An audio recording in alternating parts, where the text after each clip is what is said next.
Hola amigos, y estamos en este episodio número 61 de nuestro CardioTips podcast en compañía de dos médicos internos de la Universidad Libre de Cali que se han convertido en dos amigos de CardioTips, que se han convertido en dos personas maravillosas y que van a cambiar el mundo.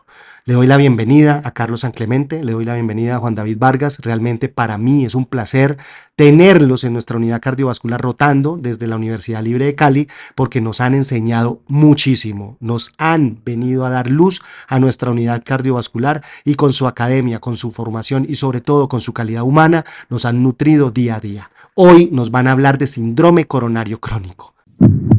CardioTips Podcast.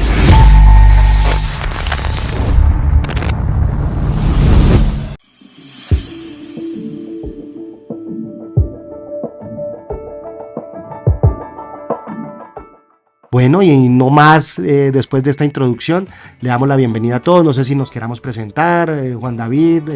Muchísimas gracias, doctor, por la invitación. Ha sido realmente beneficioso para nuestra rotación, para nuestra persona personal, para nuestra integridad como médicos, el haber compartido estos 15 días que llevamos rotando en esta unidad con personas maravillosas, personas llenas de conocimiento, pero sobre todo personas llenas de humildad, de tranquilidad, de esa paz, de esa serenidad que es necesario para uno en los momentos que uno tiene que captar todo ese conocimiento y sobre todo ese aprendizaje de ser una excelente persona.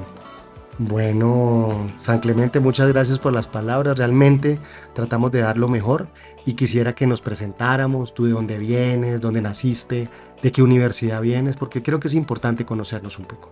Gracias, doctor. Nací en Medellín, pero mi estudio de pregrado lo hice en Cali, en la Universidad Libre, que es de donde venimos mi compañero y yo. Y pues... No, pero realmente excelente porque la Universidad Libre de Cali ha dejado un nombre muy alto como formación, como escuela.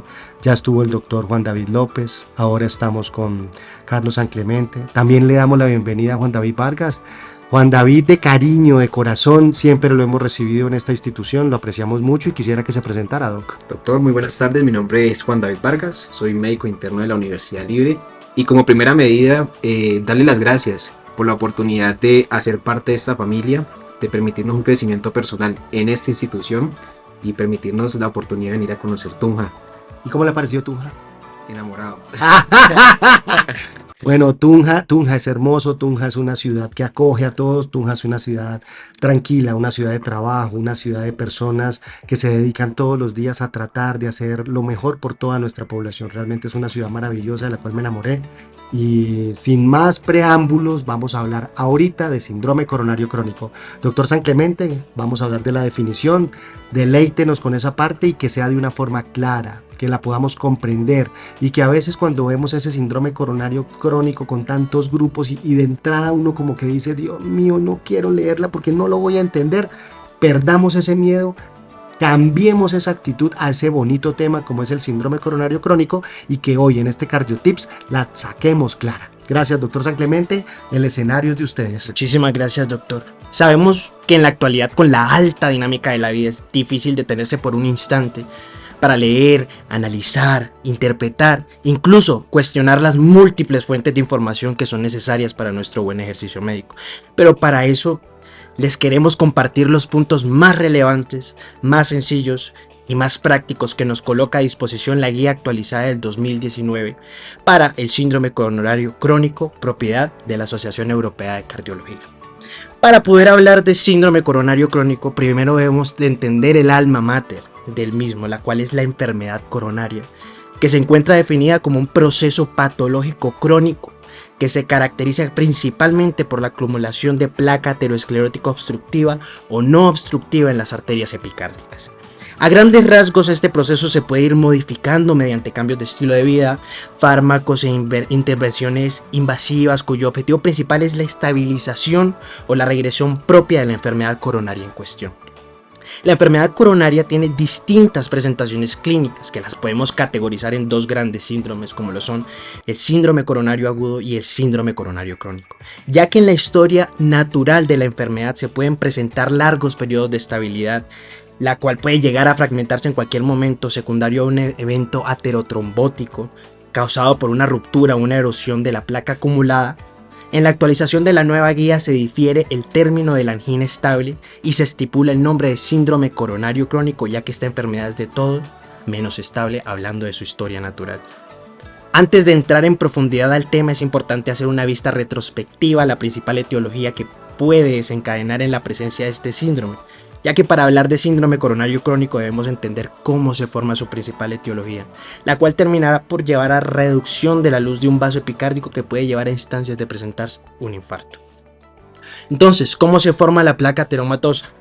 Todo comienza con un daño en el endotelio vascular, puede ser secundario a una hipertensión arterial, una diabetes, una dislipidemia, obesidad o un factor incluso externo que puede ser o no puede ser muy común en las personas, que es el tabaquismo, lo que va a producir que el LDL circulante en sangre atraviese esa capa del endotelio.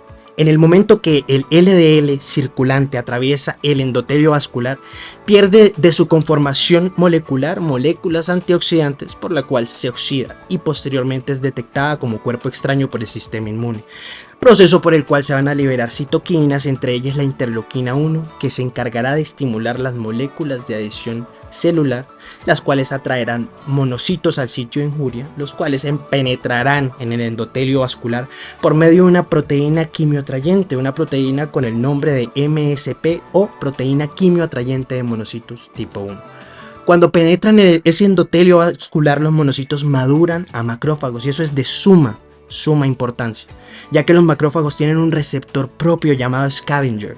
Por medio de ese receptor se podrán dar los tiempos para fagocitar ese LDL oxidado para luego convertirse en las conocidas células espumosas, las cuales posteriormente van a entrar en un estado de apoptosis y van a liberar ese LDL ya fagocitado, el cual va a producir un proceso inflamatorio en el subendotelio que promueve una síntesis del colágeno y la migración de células de músculo liso desde la capa media vascular, con la intención de formar una capa fibrosa que termine por aislar el proceso inflamatorio del subendotelio, formando así la placa aterosclerótica.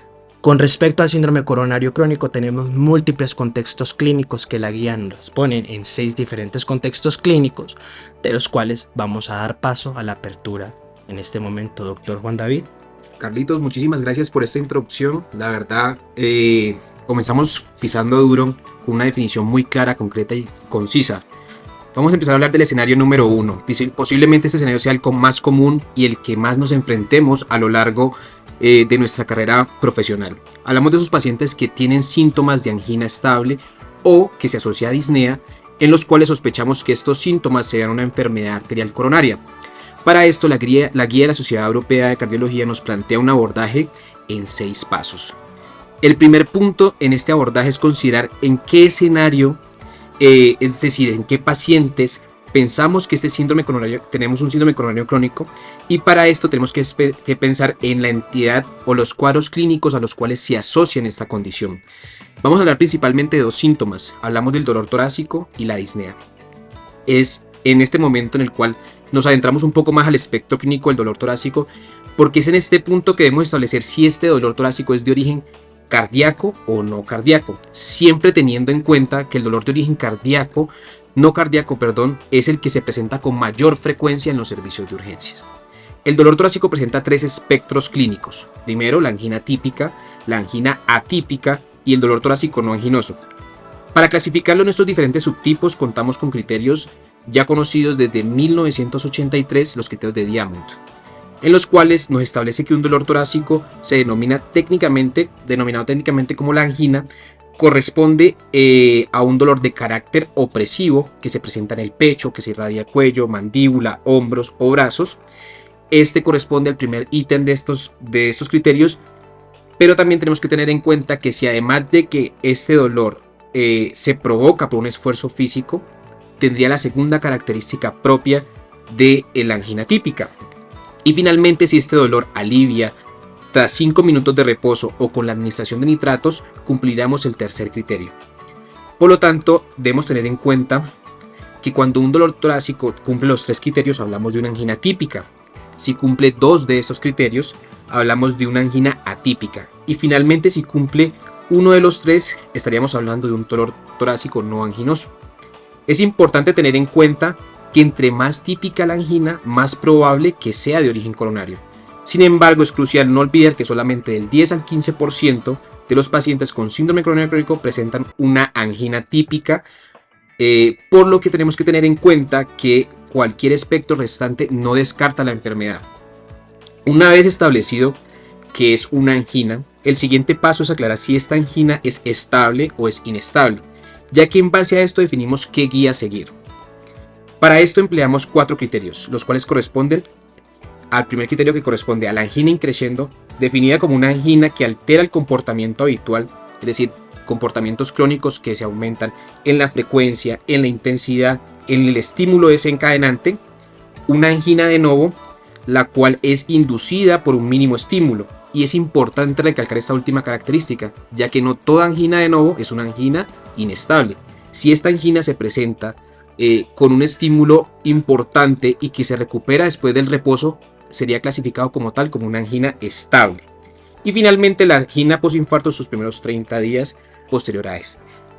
La presencia de una de estas características nos debe hacer pensar de que posiblemente no hablemos de un síndrome coronario crónico, sino que nos enfrentemos a un síndrome coronario agudo, y por lo tanto el abordaje deberíamos cambiar hacia un enfoque de la guía del síndrome coronario crónico. Por lo tanto, si la respuesta a alguna de estas es no, no cumple criterios de angina inestable, pasamos al siguiente paso. El paso número 2 consiste en establecer si el paciente en cuestión se beneficia de intervenciones diagnósticas adicionales, es decir, si el paciente es factible de realizar una vascularización. Para esto, esta decisión se establece teniendo en cuenta el estado de salud del paciente, las comorbilidades, su nivel de dependencia, la expectativa de vida, ya que este procedimiento no es inocuo y presenta unos niveles de riesgos, y más en población con alto, en edad avanzada, con alto índice de comorbilidades, y que posiblemente pues hayan lesiones vasculares asociadas, que hayan daño renal por contraste, entre otras. Por lo tanto, debemos considerar que si estos riesgos superan al beneficio, se deben minimizar los estudios diagnósticos a emplear e iniciar manejo médico directamente en base a un diagnóstico clínico. De lo contrario, podríamos continuar con el punto número 3 que nos plantea la guía. El punto número 3 lo definimos a criterio propio como no toda isquemia es obstructiva, es decir, que no toda isquemia se ve una placa ateromatosa, por lo que debemos evaluar otras posibles causas que me expliquen el cuadro. Para esto debemos emplear una serie de paraclínicos que tenemos que tener en cuenta en todos los pacientes. Como primera medida, un cuadro hemático.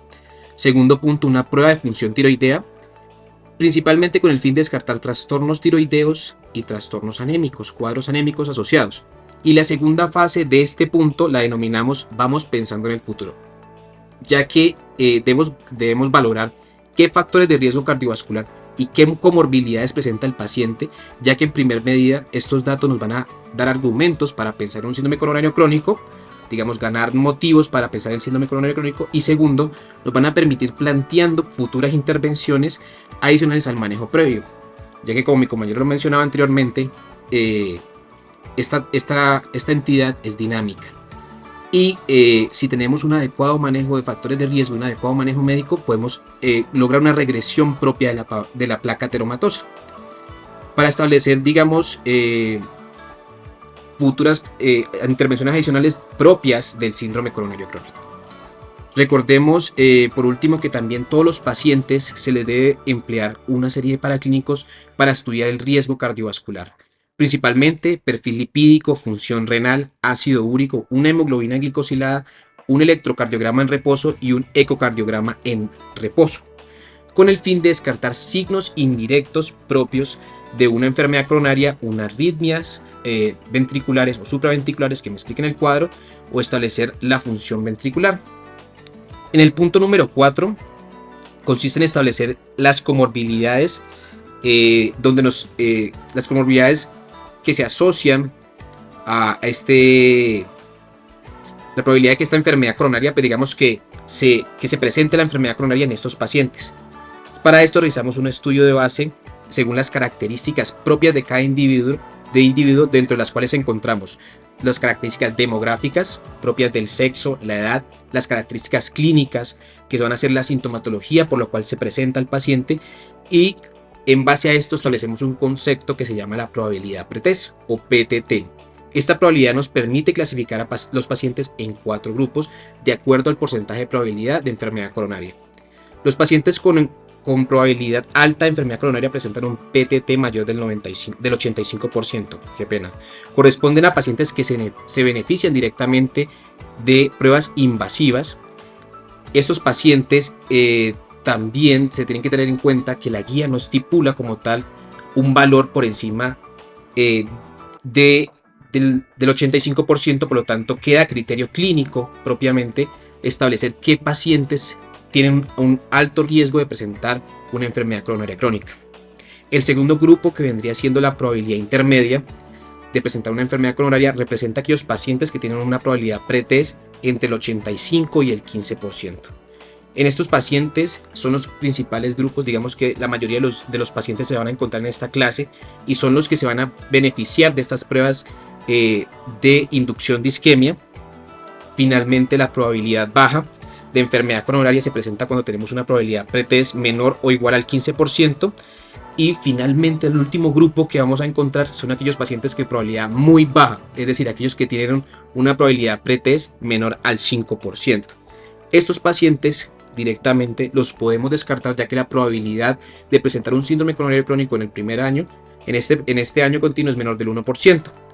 Esto aplica también para los pacientes de probabilidad baja, es decir, en pacientes entre 15 y 5. Sin embargo, las guías nos dan una recomendación de evaluar posibles factores adicionales que nos puedan ayudar a buscar, digamos que, interrogar un poquito más sobre ese síndrome coronario crónico. Principalmente, hablamos de factores que aumentan la probabilidad y factores que me disminuyen la probabilidad. Dentro de los factores que aumentan la probabilidad, encontramos factores de riesgo cardiovascular como la dislipidemia, la diabetes, la hipertensión, el hábito del tabaquismo, una historia familiar de enfermedad coronaria, ¿sí? Que más adelante los vamos a definir propiamente, los cambios electrocardiográficos sugestivos de enfermedad coronaria como ondas Q patológicas, elevación o depresiones del segmento ST, ondas T, evaluar disfunción ventricular, principalmente en este ecocardiograma en reposo, y finalmente evaluar pruebas de estrés o ecoestrés, pruebas de esfuerzo, que nos van a permitir valorar pronóstico a largo plazo, como los angiotomografías coronarias para evaluar calcio coronario que nos aumente la probabilidad. Bueno, excelente, Juan David. Yo diría en este momento que esa primera parte de esa guía nos lo podemos resumir en la siguiente forma. Cuando estamos enfrentados no al evento coronario agudo, o sea, no tenemos un IAM sin supra o con supra o angina inestable, sino que nos enfrentamos a ese paciente con dolor torácico crónico que pudiese tener una enfermedad coronaria estable, o cuando ya ha tenido intervenciones previas o tenemos test de isquemia, que ahí estamos entrando a ese mundo del síndrome coronario crónico, la guía europea nos lo pone en esos pasos que acabas de mencionar. Lo primero, los síntomas. La enfermedad coronaria es una enfermedad que se interroga y se diagnostica por los síntomas. Un paciente con enfermedad coronaria huele a enfermedad coronaria. Por eso es muy importante aprender a interrogar a nuestros pacientes las características del dolor, con qué se desencadena, intensidad, con qué se atenúan, como todo lo que acaba de mencionar Juan David, para determinar en ese paciente si esas características son anginosas, no anginosas, o si es una angina típica o no típica. Entonces, por eso es importante ese primer paso. El segundo paso es el ser humano que tenemos enfrente. O sea, en ese momento tenemos que evaluar la calidad de vida y la estabilidad clínica de ese paciente. El tercer paso que debemos tener en cuenta en todos nuestros pacientes es que ya evaluemos pruebas básicas. Entonces, pruebas básicas, ¿por qué? Porque si es diabético en una glicada, aumenta la probabilidad. Si tiene dislipidemia crónica, si estamos teniendo un paciente con tensiones arteriales altas, tabaquismo y demás, esos factores de riesgo y todo lo que podemos ir viendo suma para la probabilidad de enfermedad coronaria. El cuarto punto es determinar precisamente esa probabilidad de enfermedad coronaria para saber qué hacer. Y lo que dice el doctor Juan David es muy importante, porque cuando tenemos probabilidad alta clínica no vamos con test de isquemia, vamos a métodos invasivos hemodinámicos para conocer esas arterias coronarias y no solo conocerlas, sino intervenirlas. quinto punto. En ese quinto punto son las pruebas de test de isquemia. O sea, en ese paciente con probabilidad intermedia de enfermedad coronaria, con un síndrome coronario crónico, los test de isquemia son muy importantes, pero hay que saber cuándo y a qué paciente cada uno. Tenemos 1000 y n 1000 formas de test de isquemia. Resonancia con perfusión, PET scan para enfermedad coronaria, ecocardiograma de estrés, farmacológico, ejercicio, pruebas de esfuerzo, angiotomografía coronaria. Cada vez más el angiotac coronario con score calcio y con CAT-RATS toma mayor relevancia para definir esos pacientes desde el servicio de urgencias. Entonces, por eso es importante saber cuál es la mejor prueba para nuestro paciente. Y en el último punto, no solamente es determinar la probabilidad y los test de isquemia y el interrogatorio, sino determinar el riesgo. Y el riesgo estamos determinando es la probabilidad de muerte temprana o a corto plazo de nuestros pacientes, para saber en dónde o en qué servicio o bajo qué monitorización podemos tener nuestros pacientes en caso de un alto riesgo de mortalidad, dado las clasificaciones que tengamos. Eso es muy importante que lo tengamos en cuenta, y ahorita en este momento le damos la apertura a hablar de cada grupo. Si el doctor Juan David y el doctor San Clemente me lo permiten, son 6 grupos, ¿sí? Eso es muy importante para que lo tengamos en este momento en cuenta. El primer grupo es aquel paciente con síntomas y que estamos teniendo la sospecha de una enfermedad coronaria estable. Ese es el primer grupo. El segundo grupo es aquellos que tienen insuficiencia cardíaca y no sabemos la causa. Entonces, la probabilidad isquémica siempre hay que tenerla en cuenta. El tercer grupo son aquellos pacientes que hemos tenido intervenciones coronarias pero menos de un año y están estables. El cuarto grupo es aquellos que tienen enfermedad coronaria y ya han pasado ese primer año después de su intervención y están estables. El quinto grupo es aquellos pacientes en que estamos sospechando aquella angina vasoespástica, angina variante o de Prince-Metal, y no son lesiones endoluminales, o sea, no estamos hablando de placa, sino estamos hablando de vasoreactividad de esa arteria coronaria. Y en el último lugar estamos hablando de ese ser humano asintomático con un test de isquemia positivo. Haciendo este preámbulo, le damos el inicio para que empecemos con el grupo 1 y gradualmente vamos haciendo todos los grupos que estamos haciendo en este momento. Doctor Conta, para puntualizar, vamos a hablar de 3 puntos claves rápidamente. El primer punto es establecer si este dolor es cardíaco o no cardíaco y si es angina estable o inestable. Segundo punto, establecer qué probabilidad pretest para escoger la prueba. Y tercer punto es estratificar el riesgo de este paciente de mortalidad en un año para definir qué intervención adicional hacer. Ya en el segundo contexto clínico son los pacientes con un nuevo episodio de insuficiencia cardíaca o con disfunción ventricular. En estos pacientes es importante, la guía menciona que es importante revisar una historia clínica buena, donde incluyamos los síntomas indicativos de una insuficiencia cardíaca, principalmente intolerancia al ejercicio, disnea de esfuerzo, incluir los eventos previos relacionados a enfermedad coronaria, infarto agudo de miocardio, procedimientos de revascularización previos, revisarle el tratamiento médico actual y la adherencia del paciente al mismo tratamiento estipulado, la exploración física también, la edad biológica, el estado nutricional, los signos vitales actuales del paciente, presencia de soplos que pueden ser indicativos de una estenosis aórtica o de una insuficiencia mitral.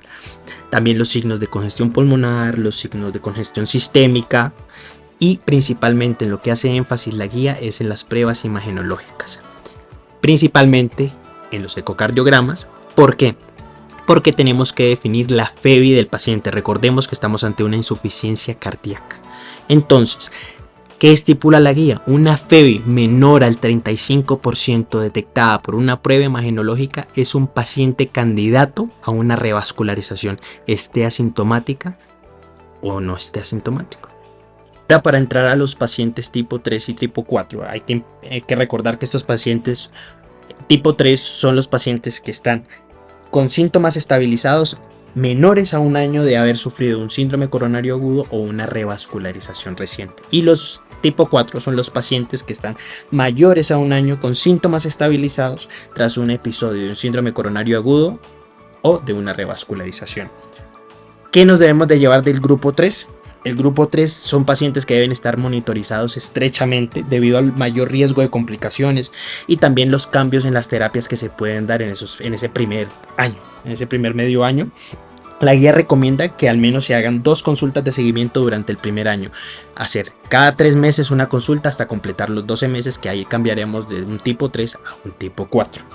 En pacientes como tal, ya del tipo 4, que son los pacientes que se les hace el seguimiento anual, porque ya no tienen tantos factores de riesgo, porque ya son pacientes que llevan más tiempo estabilizados, con un manejo o un tratamiento farmacológico ya previstamente buenos para ellos. Entonces, lo que menciona la guía o lo más importante para tener en cuenta en estos pacientes es el tratamiento dual. Ya la terapia DAP se tendrá que definir con el perfil del paciente, específicamente con la probabilidad del sangrado que se hace con la escala de DAP Score. Ahí tenemos un riesgo muy alto, un riesgo medio y un riesgo bajo. Dependiendo en qué categoría esté el paciente, riesgo bajo, medio o alto, vamos a definir el tiempo, la estipulación del tratamiento farmacológico con la terapia DAP. Si es un riesgo bajo, se puede estipular hasta 12 meses. Si es un riesgo medio, se puede estipular el manejo durante 6 meses. Y si es un riesgo alto de sangrado por la escala DAP Score, la guía facilita o menciona que se debe estipular el tratamiento DAP durante un mes. Listo, recordemos, vamos a hablar rápidamente del grupo 5 y 6. El grupo 5, hablamos de los pacientes sin enfermedad obstructiva, es decir, no toda angina es por una placa de obstrucción, y empleamos el término INOCA, es decir, enfermedad coronaria sin obstrucción. Para esto principalmente tenemos que tener en cuenta que tenemos un diagnóstico de descarte. Principalmente se da cuando hacemos una angiografía y no encontramos hallazgos sugestivos de enfermedad obstructiva por placa ateromatosa. Principalmente 2 cuadros: angina microvascular, angina vasospástica. A grandes rasgos se caracterizan primero porque tienen un comportamiento dinámico, principalmente la vasospástica. Esta obstrucción es difusa, ¿sí? Y usualmente se asocian a esterosis leve. El grupo número 6, ya hablamos de estos pacientes que debemos tamizar y que realmente están asintomáticos para enfermedad coronaria. Y lo primero que tenemos que tener en cuenta es que la guía no recomienda el tamizaje en pacientes asintomáticos sin un riesgo cardiovascular alto. Por lo tanto, debemos enfocarnos principalmente en pacientes mayores de 40 años que tengan un riesgo cardiovascular alto, calculado por la escala del ACCB de la A. Por último, tenemos los pacientes que son menos de 50 años pero que tienen una enfermedad antecedente, una enfermedad cardiovascular prematura, definido como el paciente que presenta un familiar de primer grado con un síndrome coronario mayor que terminó en muerte o no, en el caso de los hombres menores de 55 años y en el caso de las mujeres 66 años. Y con esto despedimos este episodio número 62 de nuestro Cardio Tips Podcast, agradeciendo a la fenomenal presentación de nuestros 2 amigos, Juan David y Carlos San Clemente, respecto a síndrome coronario crónico. Excelente tema, muchísimas gracias y recuerden, amigos, a cuidar el corazón hasta el último latido. Sigue al Dr. Conte en sus redes sociales: Facebook, Instagram, YouTube y TikTok.